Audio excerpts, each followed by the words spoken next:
Hello aspirants for गोदान मोनसे भिडियोआव नोंथांमोन गासैखौबो बरायनाय जाबाय स' लोगो नोंथांमोन आं बे भिडियोनि गेजेरजों नोंथांमोननो दिनै मेथ्सनि सोमोन्दै बा मेथ्स आयदानि एसे भिडियो लानानै फैदों दा बेवहाय आं नोंथांमोनजों नैबे भिडियोआव डिसकास खालामनो नागिरदों मेथ्सनि बा क्वान्टिटेटिभ एप्टिट्युडनि मोनसे इन्टारेस्टिं टपिक बे जाहैबाय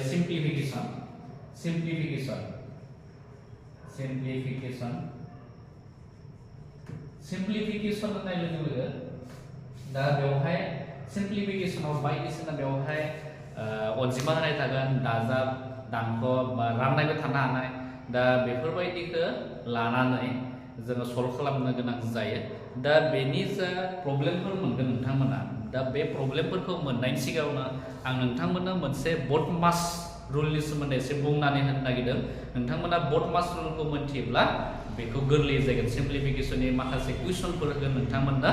आरो आंबो सल्भ खालामना खिन्थानाय जागोन बेयावहायनो अब्ला नोंथांमोना मोजाङै हमनो हागोन दा नैबे बटमास नोंथांमोना बटमासनि रुलखौ मिथिनाया मोजां सिम्प्लिफिकेशननि जा प्रब्लेमफोर जों बानायगोन बेवहाय बटमासनि रुलखौ जोङो मिथिनाया मोजां दा गिबियावनो नैबे दा बी फर मा जायो ब्रेकेट जायो ब्रेकेट जागोन दा ब्रेकेट्सआव दा ब्रेकेट्सआव माखासे बेवहाय मा थायो नोंथांमोना नैबायदि बेखौ जोङो फार्स्ट ब्रेकेट होनना बुंनो हायो बेनिफ्राय नैखौ जोङो सेकेन्ड ब्रेकेट जोङो बुंनो हायो बेनिफ्राय नैबायदि थार्ड ब्रेकेट नैखौ first second and third bracket जोङो बेबायदि बुंनो हायो दा बेबायदि जुदि प्रब्लेमाव दा सिम्प्लिफिकेशन खालामनाय समाव नैफोरबायदि ब्रेकेट थायोब्ला जोङो माबायदि खालामनांगौ बेखौ नोंथांमोना आङो उननि समाव बा बेवहाय माखासे कुइसन लानानै फैदों बेवहाय नोंथांमोना आङो बेखौ गुवारै फोरमायना होनाय जागोन नैबे ब्रेकेट माने बेवहाय आं जुदि बिदिन्थि होनानै लायोबा नैयाव हमना ला 4 माइनास 2 माइनास 3 ओरै हमना ला थाबाय बा हमना ला आरो नैयावनो ओरै ब्रेकेट थाबाय नैयाव हमना ला डिवाइड बाय 1 बेनिफ्राय सेकेन्ड ब्रेकेटखौ क्लोज खालामबाय प्लास नैयाव 5 बेबायदि होबाय साप'ज मोनसे हमनासो होदो आं जायखिजाया मोनसे गोसोआव जाफैदों बेखौसो होनाय जायो दा बेखौ जोङो सिम्प्लिफाइ खालामोबा माबायदि स्टेपफोर खालामगोन दा बेवहाय बटमास रुलखौ बेयाव गोनांथि जायो दा नैयाव ब्रेकेट दङ नैबे फार्स्ट ब्रेकेटनि सिङाव 2 माइनास 3 बेखौ नोंथांमोना खालामग्रोना लानांगोन बेनिफ्राय खालामनायनि उनाव जा स्टेपफोर दङ बेनिफ्राय नैबे बेखौ दा जुदि खालामोबा हमना ला साप'ज खालामोबा नैबे 4 माइनास नैयाव दा नैबे फार्स्ट ब्रेकेटनि सिङाव थानाय अनजिमाफोरखौ जोङो सल्भ खालामनांगोन दा बेवहाय 2 माइनास 3 नैबे बेखौ बिदिनो लाखिदो सेकेन्ड ब्रेकेट 2 माइनास बेवहाय माइनास 3 आ देरसिनखौ बुजायदों दा माइनास 3 निफ्राय 2 जुदि माइनास खालामनो हायोबा बे जायगोन माइनास 1 बेनिफ्राय नैथिं मा दङ राननाय 1 दङ बेनिफ्राय आरो नैथिं मा दङ 5 दङ बेनिफ्राय जों बेखौ दा सल्भ खालामलांबाय थायोब्ला 4 माइनास नैबे माइनास 1 खौ जुदि 1 जों जोङो डिवाइड खालामोबा बेयो मा जाहैगोन रिजाल्टआ बेयो बेखां ब्रेकेटआव लाखिबाय नैबे जागोन माइनास 1 जाहैगोन माइनास 1 खौ जोङो जुदि माइनास 1 खौ 1 जों जोङो डिवाइड खालामबा मा मोनगोन रिजाल्टआ माइनास 1 खौ मोनगोन माइनास 1 खौ बेखौ लिरफिननो हायो बेबायदि ब्रेकेटआ बिदिनो थागोन सेकेन्ड ब्रेकेटआ बेनिफ्राय प्लास 5 बेनिफ्राय दानियाव नैबे माइनास आरो नैबे माइनास बे माइनास जों माइनास सानजाबा मा जागोन जोङो बयबो मिथिखायो प्लास बेनिफ्राय बेवहाय मा जागोन 1 प्लास 5 दा बे गासैखौबो जोङो दाजाबनाय 4 दाजाब 1 मा जागोन 4 दाजाब 1 5 दाजाब 5 मा जासिगोन नैबे 13 एबा 2 नि जा एन्सार बेयो 10 जागोन दा बेफोरबायदि माखासे आं कुइसनफोरखौ नैबे भिडियोनि गेजेरजों लाना फैदों दा नोंथांमोना भिडियोखौ नायलांबाय दा बेवहाय बे थांबाय ब्रेकेट बेनिफ्राय नैबे अफ बे जायो अफ दा अफखौ जों मा समाव बाहायगोन बेखौ आं नोंथांमोननो बेवहाय जेब्ला जोङो माखासे प्रब्लेमफोर सावरायगोन अब्ला सावरायनाय जागोन बेनिफ्राय बेवहाय दङ डि माने जाहैबाय डिभिजन बेनिफ्राय एम माने जाहैबाय माल्टिप्लिकेशन बेनिफ्राय नेक्स्टआव दङ ए माने जाहैबाय एडिशन बेनिफ्राय दङ एस माने जाहैबाय साबट्रेक्शन दा बेखिनिया जाहैबाय मोननैसो मिथिनो गोनां आयदा दा बेवहाय जोङो किसुमान रुल दङ दा जेरैबायदि नैयाव बी ब्रेकेटखौ जोङो फार्स्टआवनो सेफायना लाग्रोनांगोन बेनिफ्राय अब्लाबो बेवहाय सानजाबखौनो बुजायनाय जायो दा प्रब्लेम मोनबा बेखौ आं मोजाङै डिटेल्सआव बुजायना होगोन बेनिफ्राय डि माने डिभिजन जाहैबाय बेनिफ्राय एम माने माल्टिप्लिकेशन बेनिफ्राय ए माने एडिशन एस माने साबस्ट्रेक्शन मोनसे अर्डाराव जों बेखौ खालामलांबाय थानांगौ बर्डमासनि बे रुलखौ बाहायनानै दा जोङो जुदि मोनसे प्रब्लेमाव जुदि डिभिजनखौ जुदि नुयोबा बा डिभाइड सिम्बलखौ जुदि नुयोब्ला अब्ला डिभाइड खालामनांगोन बेबायदि दा बेखौ नोंथांमोना नैबे रुलखौ गोसोआव लाखि आरो जेब्ला बे भिडिअफोरखौ नायगोन नोंथांमोना अब्ला गावबा गाव लोगोआव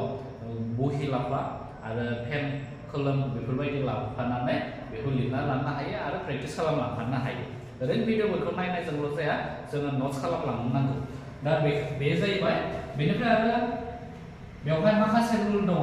बे रुलाबो जोबोद इम्परटेन्ट सिम्प्लिफिकेशनाव गोनां जायो दा जेरैबायदि नैबे किसुमान दानख' सानजाब दानख' मा मोनगोन दानख' सानजाब दानख' माइनास इनटु माइनास जोङो मा मोननो हायो प्लास बेनिफ्राय जोङो दाजाब सानजाब दाजाब जोङो मा मोननो हागोन रिजाल्टआ दाजाबखौनो मोनगोन बेनिफ्राय दानख' सानजाब दाजाब समान मा मोनगोन दानख' दाजाब सानजाब दानख' समान मा मोनो जोङो दानख' होमबा बे जोंनि बे सिनफोरनि सानजाबनाय बेबो जोबोद इम्परटेन्ट नैबे सिम्प्लिफिकेशनावनो गोनां जायो जेब्ला जोङो दानख' सानजाब दानख' खालामबाथाय रिजाल्टआ मा मोनगोन दाजाब बेयाव नोंसोरो मोनसे बाथ्राखौ नोजोर होनो हायो जे नैबे सिनफोरा जेब्ला एखे जायो एखे सिनजों जेब्ला जोङो सानजागोन अब्ला बेनि रिजाल्टआ मा जागोन दाजाबानो जागोन नैबे दानख' सानजाब दानख' मा जागोन दाजाबानो जागोन दाजाब सानजाब दाजाब मा जागोन रिजाल्टआ दाजाबानो जागोन आरो जेब्ला नैबे सिनफोरा जुदि गुबुन जायो थामहिनबा नैबे दानख' आरो दाजाबनि गेजेराव जेब्ला सानजाबनाय जायो अब्ला रिजाल्टआ मा जागोन दानख' आरो नै गुबुन मोनसे दंबावो दाजाब सानजाब दानख' मा जागोन रिजाल्टआ मा जागोन दानख'आनो जागोन दा बेफोरखौ नोंथांमोना गोसोआव लाखिनो नाजा आरो आं मिथिनायाव नोंथांमोना बेफोरखौ हाखाय जानांगौ दा नैबे सिम्प्लिफिकेशनाव मोनफ्रोमबो सिम्प्लिफिकेशन जा टपिकनिफ्राय मोनफ्रोमबो एग्जामावनो फैयो बे जाहैबाय स्टेट गभर्नमेन्टनि एग्जामानो जों आसाम पुलिसानो दा गुबुन बायदिसिना ग्रेड 4 नि एग्जामानो होन बा ग्रेड 3 नि एग्जामानो होन SSC जेडियानो होन मानो आरआरबी जा 12 पास एनटिपिसि बेफोरबायदि एग्जामफोराव सिम्प्लिफिकेशननिफ्राय गोबां कुइसन फैयो मिनिमाम मोननै थागोन दा बेवहाय आं मोनसे कुइसन नोंथांमोननो होनो लुबैदों दा बेवहाय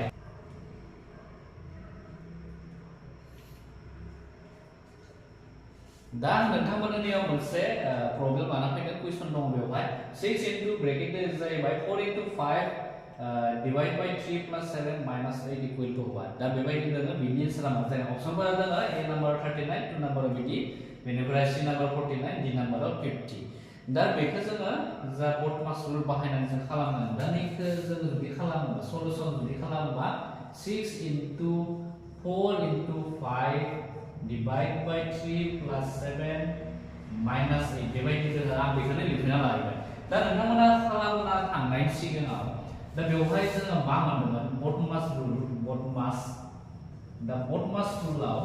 दा गिबियावनो जोङो मा खालामनांगौ ब्रेकेट जुदि थायोबा ब्रेकेटखौ जोङो गैया खालामना लानांगौ दा नैयाव जोङो मा नुनो मोनदों नैयाव ब्रेकेट जोङो नुनो मोनदों नैयाव दा नैबे 4 इनटु 5 बेखौ मानि गेजेराव लाखिनाय जादों ब्रेकेटनि सिङाव लाखिनाय जादों फार्स्ट ब्रेकेटनि सिङाव जुदि नोंथांमोना ब्रेकेट होननाय थानाय नुयो कुइसनाव अब्ला नोंथांमोना बे ब्रेकेटखौ फार्स्टआवनो खालामग्रोना ला बे जाबाय फार्स्ट रुल आरो नैबेयाव बर्डमास रुलनि फार्स्टआव मा होनदों ब्रेकेट जुदि थायोबा ब्रेकेटखौ खालामग्रोना ला बेनिफ्राय जुदि नैयाव दा नैबे मोनसे प्रब्लेमा दा डिवाइडखौ जोङो नेक्स्टआव खालामनांगोन बेनिफ्राय जों माल्टिप्लिकेशना नेक्स्ट डिवाइड खालामखांनायनि उनाव जों माल्टिप्लिकेशन खालामनांगोन बेनिफ्राय नेक्स्टआव जों बेवहाय दाजाब होनोबा दाजाब खालामनांगोन दा नोंथांमोना खालामना दिन्थिनोसै नोंथांमोना मिथिगोन माबायदि खालामलांनाय जायो दा नैयाव 6 इनटु दा गिबियावनो नैयाव बे मोननैखौ माल्टिप्लाइ खालामना ला ब्रेकेटनिखौ माल्टिप्लाइ खालामना ला सानजाबना ला 4 सानजाब 5 मा जाहैसिगोन नैबे 20 नैबे डिवाइडखौ नैयाव डिवाइड बाय 3 बेनिफ्राय प्लास 7 ओरै स्टेप बाय स्टेप खालामलांबाय था बेनिफ्राय अब्लाना भुल जानायनि चान्स थायो जोङो स्किप खालामा लाखासिनो स्टेप बाय स्टेप जुदि मोजाङै खालामलाङो अब्ला नोङो राइट एन्सारखौ मोनखागोन बे नोंथांमोना नायलांबाय था दा नैयाव दा 6 इनटु दा नैखौ जोङो नैबेखौ दा 20 खौ नोङो जुदि डाइरेक्टलि जुदि डिवाइड खालामनो थाङो अब्लाना मा जायो माखासे बेवहाय दशमिक थानाय नाम्बारसो ओंखारो डेसिमेल नाम्बारसो मोननाय थाङो जोङो दा बेबायदि खालामा लागासिनो मा खालामगोन आङो नैबे दा 20 डिवाइड बाय 3 खौनो जोङो नैबायदि महराव लिरनो हायो सायाव 20 सिङाव मा लिरगोन 3 बेबायदिबो लिरनो हायो बेनिफ्राय 3 नि उनथिं थानाया जाहैबाय प्लास 7 माइनास 8 बेबायदि बेखौ बिदिनो लाखिथ' जोङो जोंनि थांखिया मा जोङो डिवाइड खालामग्रोनांगोन दा बेवहाय जोङो मा नुनो मोनो नैबे मोननैनि गेजेराव नैबेखौ जों दाननो हायो 3 सानजा 2 द' 3 2 जा बेसां जायगोन 6 जायगोन नैबे सायावनो थानायखौ जायगोन नैबे सानि आरो सिनि जों दाननो हायो दा बेखौ जों दानबाय बेनिफ्राय बेयाव मा थागोन 2 सानजा नैथिं मा दङ 20 बेनिफ्राय प्लास नैबे 7 माइनास 8 दा बेवहाय जोङो जुदि बेयाव दङ डिवाइड खालामखांनायनि उनाव जोङो नेक्स्ट मा दङ माल्टिप्लिकेसन दङ सानजा जुदि थायोबा बेखौ माल्टिप्लाइ खालामगोन आरो लाबोगोन 2 सानजा 20 मा जासिगोन 40 बेनिफ्राय दाजाब 7 नैबे दानख'र 8 बेनिफ्राय नेक्स्ट जोंना बड मास रुबाय बेरियाव दाजाब एडिसन जोङो दाजाबसिम जुदि थायोबा दाजाबना लांग्रोनांगौ अनजिमाफोरखौ दा 40 दाजाब 7 मा जाहैगोन नैबे 47 बेनिफ्राय दानख'र 8 47 निफ्राय जों 8 दानख'ना होबा मा जाहैगोन रिजाल्टआ नैबे जाहैबाय 39 होमबा अपसना माबे कारेक्ट ना अपसन ए इज द राइट आंसर सो बेबायदि जोङो सल्व खालामनानै अपसनफोरखौ जोङो गिभेन होनो हायो दा अपसन ए जाहैगोन राइट आंसर सो नोंथांमोना जुदि बुजिनो हायाखैबा कमेन्ट बक्सआव कमेन्ट्स खालामहर आरो माबायदि रोखोमनि भिडिअफोर नांगौ बेखौ नोंथांमोना कमेन्ट्सआव लिरहर दा नैबे जाबाय फैबाय थायो बेफोरबायदि पेटार्ननि कुइसन फैबाय थायो एग्जामफोराव नोंथांमोना जुदि पेपारफोरखौ नायोब्ला मोनथिनो मोनगोन बेनिफ्राय दा जाहैबाय नेक्स्ट आरो गुबुन मोनसे जों कुइसनखौ नायनोसै दायो गुबुन मोनसे कुइसन लानि दा नोंथांमोना आं मोनसे थांनाय एसएससी याव फैनाय कुइसन लानानै फैदों दा बेवहाय नोंथांमोना नुनो मोनबाय what will come in the place of question mark in the given expression दा बेयाव मोनसे एक्सप्रेशन होनाय दङ मोनसेनियाव अनजिमा होनाय दङनियाव 90819 डिवाइड बाय 91 प्लस 1459 माइनस में क्वेश्चन मार्क दङ इनटू 212 इनटू 12 दा नैबे क्वेश्चन मार्कआव मा जागोन बेखौ सोंनाय जादों क्वेश्चन मार्कनि जायगायाव मा अनजिमा होयोब्ला लेफ्ट साइडजों थानाया राइट साइडजों इक्वल जायो दा बेवहाय नोंथांमोना नायलांबाय थागोन माबायदि बानायनाय जायो 819 डिवाइड बाय 91 प्लस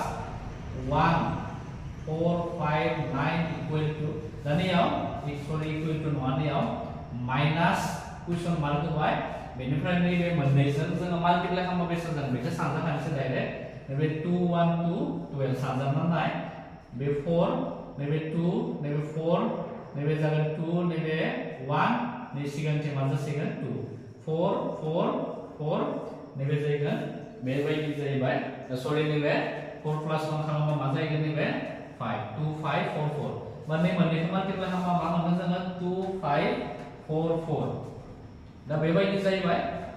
बेनिफ्राय जों नेक्स्ट स्टेपआव मा खालामगोन नेक्स्ट जोङो नेक्स्टआव मा खालामनो हायो दा नैखौ जोंना बे बड मासनि रुल बायदि मा खालामनांगौ दा बड मासनि रुल बायदि नैखौ जोङो डिवाइड जुदि थाजोबा डिवाइड खालामग्रोनांगोन बेनिफ्राय नैबे 819 खौ जोङो 91 जों जुदि डिवाइड खालामोबा बेयाव मा जागोन 9 थाङो 9 1 जा बेसां जाहैबाय 9 9 9 जा बेसां जाहैबाय 81 होनबा जोङो 819 खौ 91 जों डिवाइड खालामबा बेसां मोनगोन 9 बेनिफ्राय बेयाव मा दङ प्लास नैबे 1459 क्वेश्चन मार्कखौ बिदिनो लाखिनो हायो बेनिफ्राय नैबे 2544 बा बेबायदि जाहैबाय बेनिफ्राय नेक्स्टआव जों मा खालामगोन बे मोननैजों जोङो दाजाबदो प्लास खालामदो नैबे 9 प्लस 9 मा जायो 18 जायो बेनिफ्राय नैखौ नोंथांमोना डाइरेक्ट जुदि बेबायदि खालामनो हायाबा बेबायदि खालामनानै गोबां बेबायदि कनफ्यूज जानो हानाय बेखायनो बेबायदि खालामनानै 9 प्लस 9 बेसां जाहैबाय 18 1 थाबाय 5 1 प्लस मा जागोन 6 नैबे 4 1 मानेयाव जों मा लिरनाय 1468 नैयाव क्वेश्चन मार्कखौनो होबाय बेनिफ्राय आरो नैथिं जोंना राइट साइडआव मा दङ 2544 बेनिफ्राय जों मा खालामगोन नेक्स्ट दा नैबे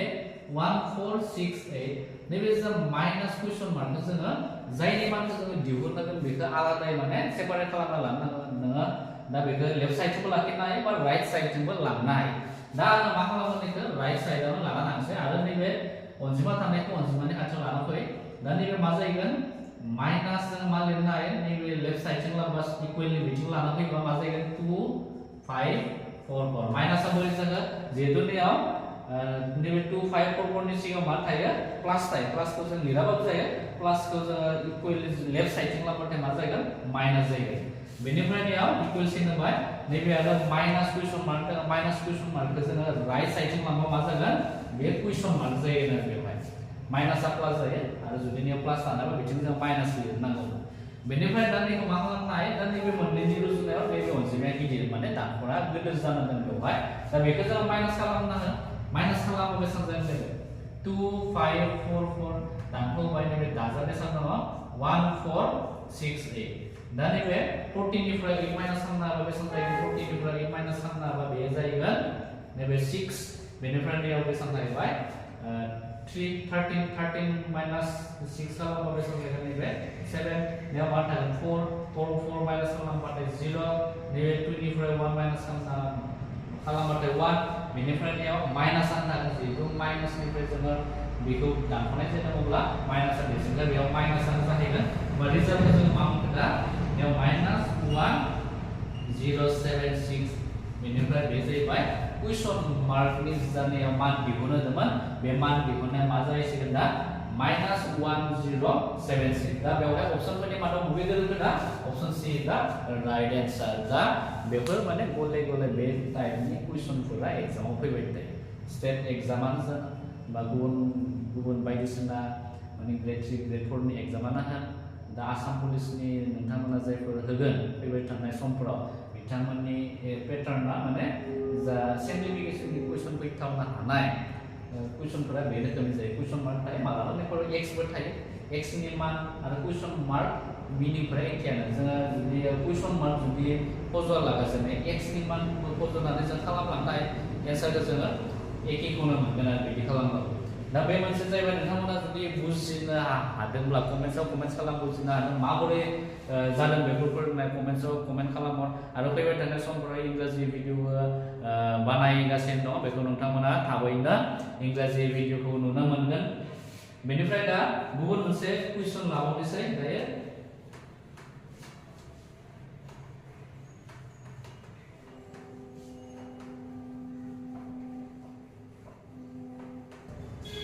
लोगो नोंथांमोन आं नोंथांमोननि सिगाङाव गुबुन मोनसे कुइसन लाना फैगोन दा what will be com in the place of question mark बे एखे रोखोमनि माथ्र लेभेलसो गुबुन आलादा बेयो 140 divide by 4 plus 3 into 213 213 plus 15 into 112 divide by 76 equal to question mark निफ्राय लास्ट क्वेश्चन मार्कआ मा जागोन बेखौ दिहुननो होदों आरो अपशनफोरा बेबायदि स' गोबाव खालामालासे आं खालामनाय माबाखौ जागायनोसै दानिया 148 divide by 4 plus 3 into 213 plus 15 into 112 bracket होनानै मा दङ डिवाइड बाय 76 दा जोंना बड मास रुल बायदि मा दङ नैबे ब्रेकेटआव होनायखौ गिबियावनो खालामनांगोन दा ब्रेकेटआव होनायनि अनगायैबो बेवहाय मा दङ नैबे सिङाव डिवाइड दङ डिवाइड थानायखौ गिबियावनो खालामग्रोना ला दा बड मास रुलआ मामोन नोंथांमोना बेखौ गोसोआव लाखिनांगोन बड मास रुल दा ब्रेकेट थायोबा ब्रेकेटनि सिंनि खालामगोन दानि गासैबो माने अनजिमाफोरा ब्रेकेटनि सिङाव दङ बेखौ जों खालामग्रोनांगोन गिबियावनो दानिया आरो ब्रेकेटनि सिङावनियाव मा दङ डिवाइड दङ डिवाइडखौ जों खालामग्रोनांगोन दा 148 डिवाइड बाय 4 दा बेखौ खालामनाय 148 डिवाइड बाय 4 मा जागोन 4 3 जा बेसेबां जायो 12 4 निफ्राय 2 थांबा 2 8 4 7 जा बेसेबां जाहैबाय 28 थामहिनबा 148 खौ 4 जों डिवाइड खालामबा बेसेबां मोनगोन 37 ब्रेकेटखौ फिनना लांनांगोन बेनिफ्राय प्लास नैबे 3 into 213 plus 15 into 112 divide by 76 माने मोनफ्रोमबो स्टेपफोरना आं स्टेपफोरखौ माने फारसेनिफ्राय खालामना होनाय जादों माने बारस'नानै माने स्टेपफोरखौ खालामलांनाय जायाखै बारस'ना जुदि खालामबा नोंथांमोना बुजि मोनस्लाबाबो जानो हागौ बेखायनो आं फारसेनिफ्राय लिरनानै होनाय जादों जाहाथे नोंथांमोना गोरलै बुजिनो हायो दा बेनिफ्राय नेक्स्टआव मा खालामगोन नैबे माल्टिप्लिकेशन बर्डमान दिया थांबाय ब्रेकेटआ थांबाय ब्रेकेटआ सरि बेवहाय ब्रेकेटआ बिदिनो थाथ'गोन ब्रेकेटनि सिङाव थानाय अनजिमाफोरखौ जोङो सल्भ खालामग्रोनांगौ बेनिफ्राय नेक्स्टआव मा खालामगोन माल्टिप्लिकेशन खालामनायाव 36 खौ जों 37 खौ बिदिनो लिर दा नैबे 3 into 213 बेखौ जों माल्टिप्लाइ खालामना ला बेसेबां जागोन दा नैबे 213 3 3 जा 9 नैबे 3 बेसेबां जागोन 639 नै मोननैखौ सानजाब बेसेबां मोनो 639 प्लस 15 into 112 खौ जोङो सानजाबना ला बेसेबां जायो 112 सानजाब मा जाहैबाय 15 5 2 जा बेसेबां जाहैबाय 10 बेनिफ्राय 1 बे 1 जों मा जागोन 6 नैबे जाहैबाय 5 नैबे 2 1 1 बेखौ प्लास खालामनानै जायो नैबे 0 नैबे 8 नैबे 6 नैबे 1 होमबा बेखौ सानजाबनानै बेसां मोनगोन जोङो 1680 बेखौ मोनबाय दा बे गासैखौ मा खालामनांगौ दाजाबनांगौ 1680 नैबे 6 39 बेनिफ्राय मा दङ 37 गासैखौ दाजाबना प्लास खालामना 9 plus 7 बेसां जायो 16 नि नैबे 6 होबाय 1 थाबाय 8 plus 3 बेसां जायो 11 11 plus 3 खालामबा बेसां जायो 14 बे 1 जों बेसां जागोन नैबे 15 1 थालायबाय नैबे 6 6 बेसां जायो 12 12 जों 1 जों प्लास खालामबा बेसां जागोन 13 13 नि 1 बेनिफ्राय 1 1 प्लास खालामबा बेसां जायो नैबे 2 2356 मोनबाय माने गासैखौबो प्लास खालामनानै बेसां मोनगोन जोङो 2356 आरो बिथिं मा दङ डिवाइड बाय 76 दङ दाना बेखौ मा खालामनांगौ बेखौ डिवाइड खालामना रानना 2356 डिवाइड बाय 76 दा नोंथांमोना नैबे 23 आरो 76 जों डिवाइड खालामजाया अब्ला मा खालामनांगोन नैबे मोनथामखौबो जोङो लानांगोन 235 खौ ज' लानानै जों डिवाइड खालामनांगोन दा नैयाव मा होनाय 3 होना नायनोसै 3 3 6 मा जायो 3 8 जा बेसां जायो नैयाव 18 जाहैबाय 1 थाबाय 3 7 जा बेसां 21 बेजों बेसां जागोन 22 नैबे 22 जाहैबाय 15 निफ्राय 8 माइनास खालामना 15 निफ्राय 8 माइनास खालामना बेसां जागोन नैबे 7 जागोन आरो नैयाव मा जायो बिथिंथ' लांबाय 1 बेयाव 2 थागोन 2 माइनास 4 खालामबा 0 0 खौ जों सिगाङाव लिराबाबो जायो नैबे 6 खौ बोख्लायना दाना मा थागोन 76 जों 76 जों डिवाइड खालामनाया 1 होनो हायो 76 दा बेवहाय होमबा रिजाल्टआ मा मोनगोन जोङो रिजाल्टआ जाहैबाय नैयाव 31 होमबा अपसन बबे कारेक्ट अपसन बि आ जाहैबाय कारेक्ट एन्सार स' लोगोफोर बेबायदि जोङो सल्भ खालामनाय जायो नोंथांमोना माने गोरा सानो नाङा बेफोर गासैबो गोरलै आरो नोंथांमोना अनलि माने प्रेक्टिस खालामनायासो मेन प्रेक्टिस खालामबानो बेफोर गासैबो गोरलै जायो स' भिडिअआ गोबाव नांगौ नाथाय बांद्राय गोलाव जागोन आरो उननि समाव जोङो बिदिनो माखासे भिडिअ लाबोबाय थागोन नोंथांमोना आरो फैबाय थानाय समफोराव नोंथांमोना इंराजिनिबो माखासे भिडिअ नुनो मोनगोन थ' नोंथांमोना उननि समफोराव जोंखौ बिदिनो भिडिअफोरखौ नायनानै सापर्ट खालामलांबाय था आरो बेनिफ्राय कमेन्ट्स खालामहर माबोरै नांदों भिडिअफोरखौ नायनानै बा हेल्प जादों जाय बेफोरखौ कमेन्ट्सआव फोरमायहर आरो जायफोर एसपायरेन्ट बिथांमोना फैबाय थानाय एसएससि जेडि बा आसाम पुलिस बायदिसिना गभर्नमेन्ट एग्जामफोरनि थाखाय थियारि खालामगासिनो दङ बिथांमोननोबो नैबे गोरलै सलुसना बेबायदि मोनसे मोजां अनलाइन प्लेटफर्मनि गेजेरजों माखासे टपिक जेरैबायदि इन्डियान हिस्ट्रि बा बिदिनो नैबे दा दिनै मेथ्स फोरोंबाय बेफोरबायदि माखासे माने फ्रि अफ कस्टआवनो सोलोंहोबाय थादों बेफोर बाथ्राखौ जायफोर थियारि खालामगासिनो दं फैबाय थानाय एसएससि जेडि बा आसाम पुलिस बिथांमोननोबो बाथ्राखौ शेयार खालामनांगोन जाहाथे बयबो माने थियारि खालामलायनो हायो स' लोगो नोंथांमोन उननि समाव गोदान मोनसे टपिक लानानै नोंथांमोननो